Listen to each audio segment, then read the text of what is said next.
Hey everyone, I'm back again, and we're going to be taking a more in-depth look at this crazy picture I took tonight. Now, originally I didn't realize that the video card settings on my computer actually affected the contrast and brightness of the screen capture program. So I think I got them tweaked back to the proper position. I just had my screen set to be a little darker for nighttime use. And here we have the image, and crop down and turn to its side. That way it fills the screen better and we get more pixels of the image on screen.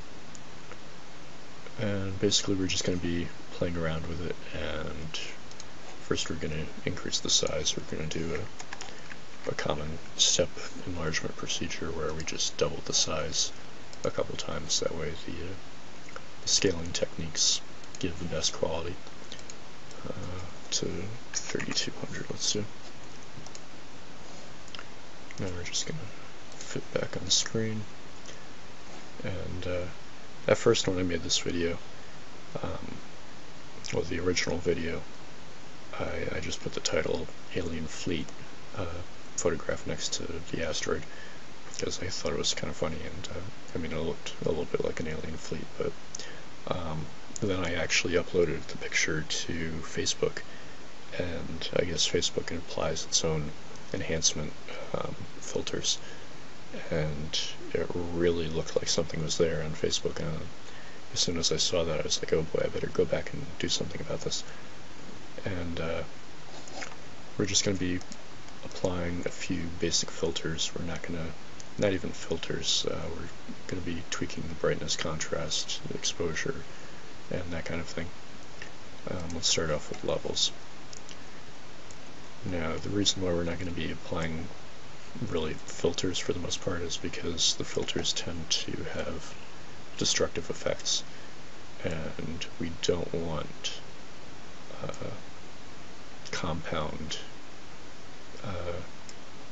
things to add up or subtract from the image in order to keep it from forming things that aren't actually there. But we're basically just playing around with brightness and contrast, getting the image set up properly. And already here you can see that as the space in the background goes to black, all the chromatic and luminous noise from the image fades away, and we're left with these gray objects with light spots on the back of them. So that's kind of a little unnerving because they really kind of look like ships now. And we're just going to duplicate this layer so we don't lose it after applying all the different things in case it gets screwed up. Okay. Now let's try doing exposure. Play around with the offset and gamma correction, that kind of thing.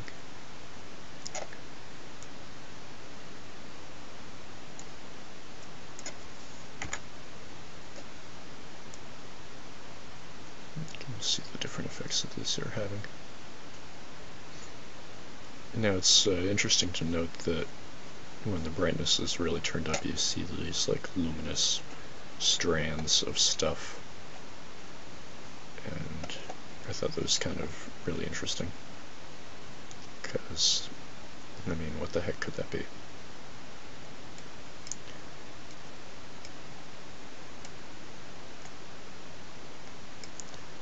Okay, I guess we're going to be skipping the exposure settings because it doesn't really enhance the quality any. Vibrance, let's see. Vibrance is adding, or rather amplifying the color details. Not sure if you can see that. It kind of has like bluish and greenish tones to the highlights of the image. Adding saturation brings back a lot of the chromatic noise. But when we boost that up, you can definitely tell that these light spots have quite a bit of color to them. So that's kind of interesting. And another thing that I didn't point out in the other video, because I mean I was just posting what I found, but when you take pictures of stars and you have a long exposure, what you actually see is these little arcs, and those arcs is the path the star follows, because the camera is stationary stationary relative to the Earth, and the Earth is moving relative to the stars, so you get the arc-shaped path. And you'll notice with these objects, they're not sweeping out arcs. So to me that would seem to indicate that they were stationary relative to the position of the Earth, and then possibly traveling off at great speed, which might be what these luminous paths are. So let's see what else we can do with this.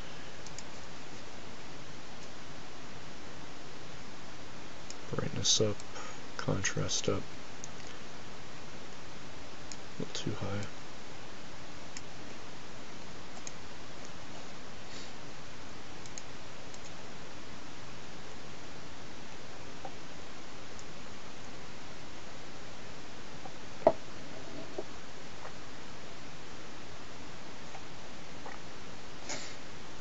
Okay, I think that really makes things pop out a lot more.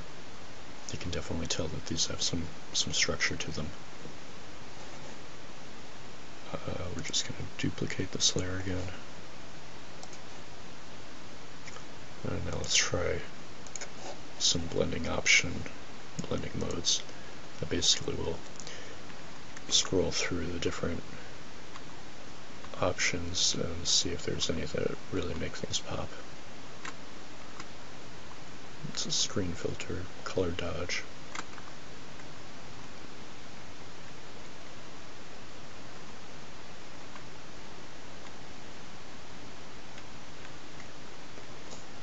That one is kind of cool.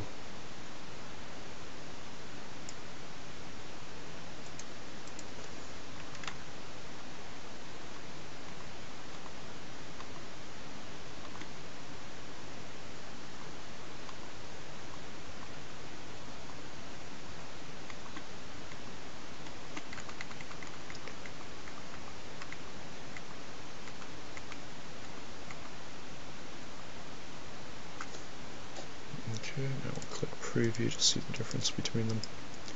And I think these are just further accentuating the difference between the background space and whatever the heck these things are.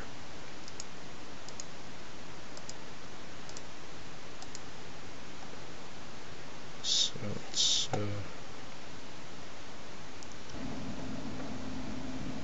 okay, sorry about the pause. I had to grab a drink. For whatever reason, I woke up with a really terrible sore throat today and can't really talk very well. So yeah, basically those simple processes we applied really makes things pop out, and you can really see a lot more detail in the image, and it just makes it all the more disturbing. I mean, we have these similarly shaped objects which have similar features, and they all seem to be heading towards the star over here, and they seem to be leaving these kind of twisted luminous paths behind them. And I mean, I'm not really one to speculate that, oh, it's some form of hyperspace drive or something like that, but I mean, when you see something like this, it really kind of makes you wonder.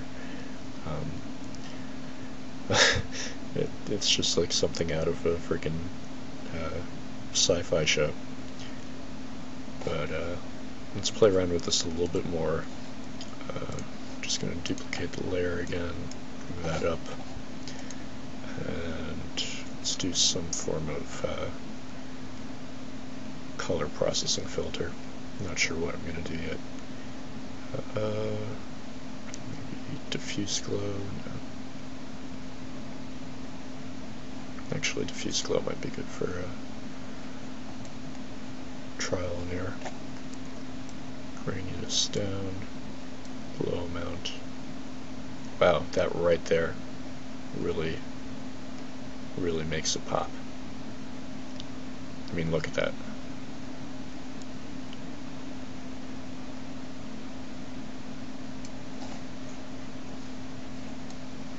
That is really kind of crazy.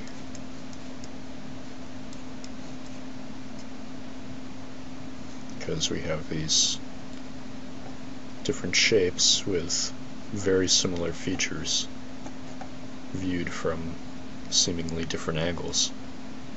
I mean, you could definitely let the mind wander and imagine that this thing here could be one ship of the same kind that this one over here is, but this one is going that direction and this one is kind of flying this direction.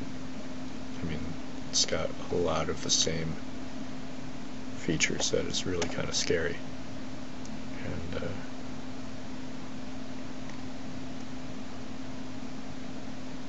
okay, so I guess we got a duplicated layer. We'll leave that layer as it is. We'll make another duplicate and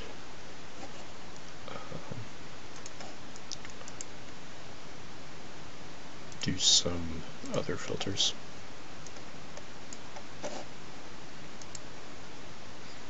Check out some of these pass filters too. Okay, let's try an unsharp mask.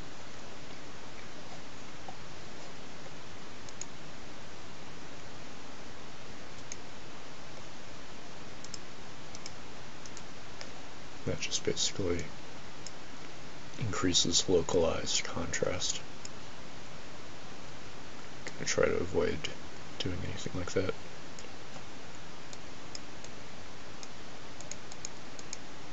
It's really not doing a whole, well, it helps if I have the preview button checked, I suppose, but it's really not doing a whole lot.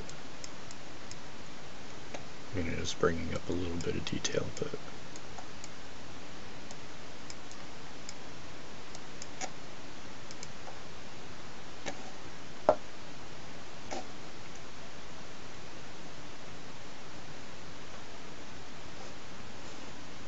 so yeah, these are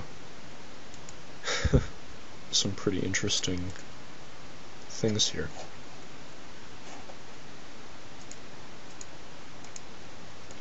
Definitely didn't expect this when I went out on the porch to take a picture of the freaking asteroid. That's for sure. Okay, well I guess I better wrap this up. Thanks for watching, guys. Definitely get the word out if you're familiar with this kind of stuff. I don't know if other people, well, I know a lot of people around the world have been reporting similar type of things, but yeah, just get the word out there, I guess. And thanks for watching.